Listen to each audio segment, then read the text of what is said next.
जय हिंद साथियों, आज हम बात करने वाले हैं जोकीहाट विधानसभा से। जैसा कि आप लोगों को मालूम है कि मौलाना अब्दुल्ला सालिम साहब का टिकट कट चुका है, क्योंकि वो 8 या 9 साल से लगभग मुसलसल MIM के लिए अपनी ज़ोरों शोर से मेहनत कर रहे थे। कहीं ना कहीं उन्हें तकलीफ़ हुई है और उनके मानने वालों को इस बात से बहुत ज़्यादा तकलीफ़ हुई है, और उनके चाहने वाले हमारे पास अभी मौजूद है जनाब हाफिज़ राग़िब अहमद साहब और जनाब हाफिज़ फ़िरोज़ ज़ख्मी साहब, जो बड़े शायर हैं और ये बड़े नाजिम साहब हैं, नाजिम जलसा हुआ करते हैं। और ख़ासकर मौलाना के साथ इन लोगों का कई प्रोग्राम भी हो चुका है, तो इन लोगों की दिलचस्पी मौलाना के लिए बहुत ही ज़्यादा है और इन लोगों को तकलीफ़ हुई है कहीं ना कहीं मौलाना अब्दुल्ला सालिम साहब के टिकट कटने से और मुखिया मुर्शीद आलम साहब को टिकट मिलने से।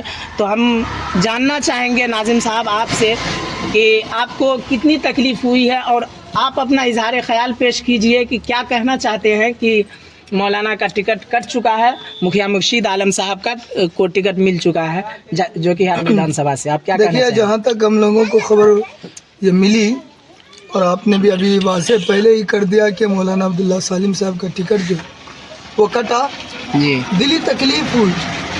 क्योंकि हज़रत मौलाना अब्दुल्ला सालिम, आपने कहा कि 7 साल 8 साल, गलत है आपकी खबर। 11 साल उनकी कुर्बानी है। नहीं, असल सुनिए, 11 साल उन्होंने अभी जो लाइव में आके बोला कि मैं 8 साल से नहीं, कुर्बानी दे रहा 11 साल उनकी कुर्बानी है इस पार्टी में। हूं। जी और इस पार्टी को जोकीहाट विधानसभा के अंदर गांव-गांव, कस्बे-कस्बे, शहर-शहर और गली-गली, कोचे-कोचे पहुंचाने वाले, आवाज़ और पतंग के निशान को पहुंचाने वाले, असदुद्दीन ओवैसी साहब के पैगाम को पहुंचाने वाले का नाम जोकीहाट विधानसभा के अंदर उसका नाम अब्दुल्ला सालिम साहब को और उनको कहीं ना कहीं टिकट ना मिलना, हम लोगों को बहुत तकलीफ़ हुई इस बात से। और वो इस काबिल थे, हकदार भी थे, उनको टिकट मिलना चाहिए, नहीं मिला तो कहीं ना कहीं इससे हम लोग को तकलीफ़ पहुंची है। और इनसे हो सकता है कि मजलिस इत्तेहादुल मुस्लिमीन को बहुत बड़ा खामियाजा भुगतना पड़े। चलिए, इस बात से मैं आपका सहमत हूँ।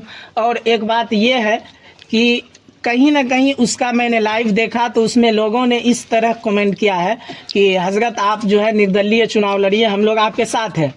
चाहे पूरे बिहार से कमेंट आया हो, सिर्फ जोकीहाट विधानसभा से ना आया हो, तो आपका क्या ख्याल है कि हज़रत को निर्दलीय चुनाव लड़ना चाहिए या किसी और पार्टी में जाना चाहिए या छोड़ देना चाहिए?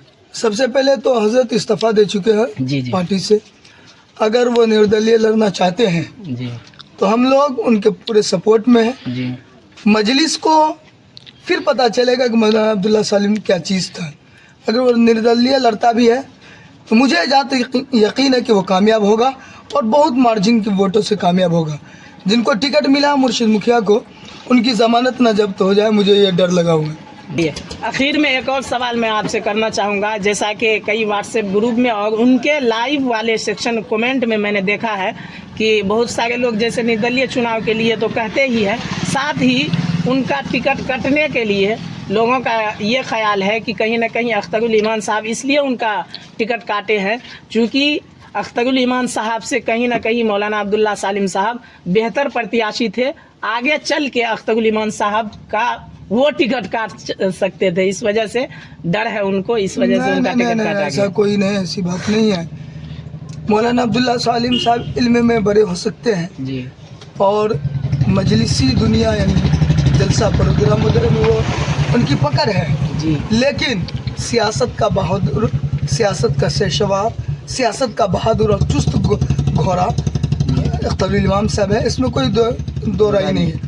अख्तरुल इमाम साहब काबिल नेता हैं, अच्छा नेता है, बेहतर नेता है, लेकिन कहीं न कहीं वो गलत किया है कि हज़रत मौलाना अब्दुल्ला सालिम साहब को दबाव की वजह से ऐसा हुआ। जी क्या बोल रहे हैं? लगता है कि उनके ऊपर कोई दबाव हुआ है अख्तरुल ईमान पर, जिसके वजह से ये टिकट मुर्शिद आलम को दिया गया, हमको ऐसा लगता है। अगर दबाव हुआ है तो फिर भी गलत हुआ है, फिर भी जी गलत हुआ, क्योंकि मौलाना अब्दुल्ला सालिम साहब वो क्या नाम है, हकदार भी थे और वो मेहनत उनकी बड़ी रही है जो कि आज विधानसभा में उनको टिकट मिलना चाहिए। ये हम लोगों के दिल की बात है। बाकी आला कमान जो किया है हम लोग ठीक क्या है, ठीक नहीं कर सकते भाई, इसको ठीक नहीं कर सकते, लेकिन MIM के जहाँ भी प्रत्याशी खड़े हो रहा है, आपसे मेरी उम्मीद है कि आप पूरे मजबूती के साथ वहाँ उसको जिताइए اور جو کہ विधानसभा से अगर मौलाना अब्दुल्ला सालिम साहब निर्दलीय खड़ा होता है तो मैं वहाँ भी कहूँगा कि MIM के बायकाट कीजिएगा, मौलाना अब्दुल्ला सालिम साहब को आप वोट कीजिएगा।